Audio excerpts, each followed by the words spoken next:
Ladies and gentlemen, Dana White has come out and announced some absolutely crazy news. I don't even know where to begin.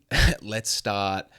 Leon Edwards is not going to be fighting JDM, Jack Della Maddalena, anymore. That main event was supposed to be, headlining the O2 Arena in March, but JDM has bigger and better plans. In steps Sean Brady, which is such a 180 of an opponent for Leon Edwards. A really, really like a nightmare of a stylistic matchup change-up on such short notice.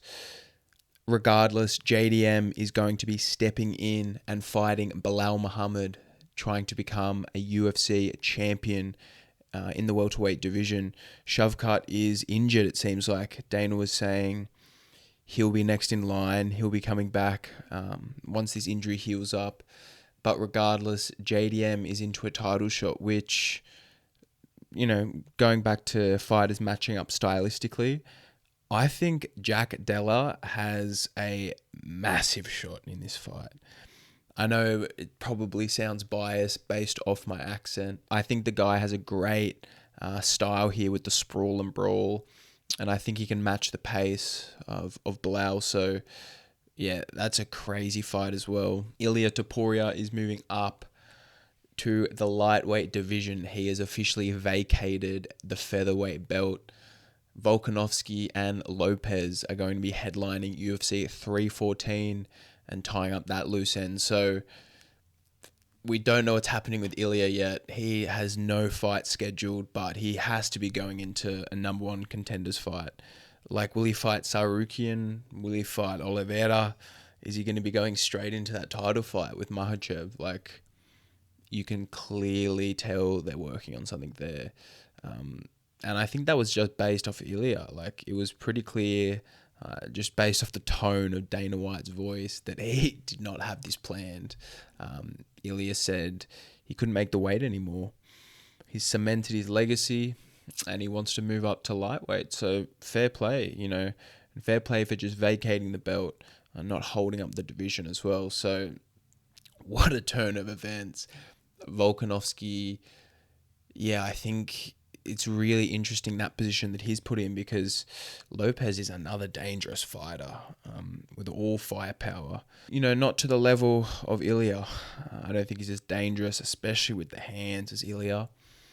But, very well-rounded and riding a lot of momentum as well. So what a fight in the featherweight division. Movsar Evloev just gets completely overlooked again. Like, such a rough go for that guy, man. Like, I think he's won 10 fights in a row now in the UFC. He just can't get a look in. Card is absolutely stacked. The co-main event, Paddy Pimblett, Michael Chandler, 5 rounds, they will go at it. Someone is going to get finished in that fight, 100%. Either Paddy the Baddy, I think, submits Chandler, takes the back and finds that rear naked choke, or, he has some really creative stuff from the guard as well. But, yeah, Chandler, someone who just has negative IQ in fights, and has really shown to be overpowered by the grappling before. So this, especially slick jiu-jitsu fighters like an Oliveira. I don't think Paddy the Baddy's jiu-jitsu is on the level of Oliveira, nowhere near, but I think he's crafty enough and slick enough to potentially find a submission there if he can keep his chin down and roll with some punches, because Chandler hits like a truck. The whole card is stacked. Dominic Reyes, Nikita Krylov, Yair Rodriguez will be welcoming Patricio Pitbull, someone who's beaten Michael Chandler. They're going to share a card. Very, very interesting. 2 former Bellator fighters. One, Chandler's been doing some really crazy things in the UFC for the last couple of years, but Patricio Pitbull will come and join him quite late in his career, but I think he's at the right place now. Jeff Neal, Carlos Prates. That fight is going to be such a delight to watch. Prates, one of my favorite fighters to watch in the UFC at the moment. His style, just how he finds the devastating Muay Thai combinations, and his power in the left hand, the body kicks, the head kicks. He's a scary fighter and such an entertaining one to watch.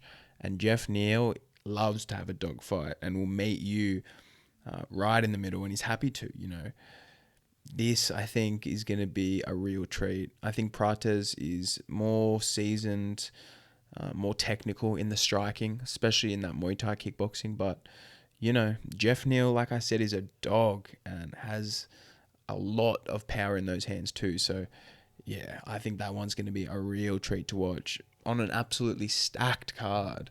So Dana White has come out and pretty much just disrupted the whole world of MMA with one Instagram live video. It is absolutely crazy. All of the breaking news, the storylines that are coming out of this. Let me know what you guys think, which matchup you are most excited to see, and what you think about Ilia moving up to 155 and having some really, really fun matchups up there. Thank you guys so much for tuning in. If you could like, comment, and subscribe, I would really appreciate that. And we will chat soon.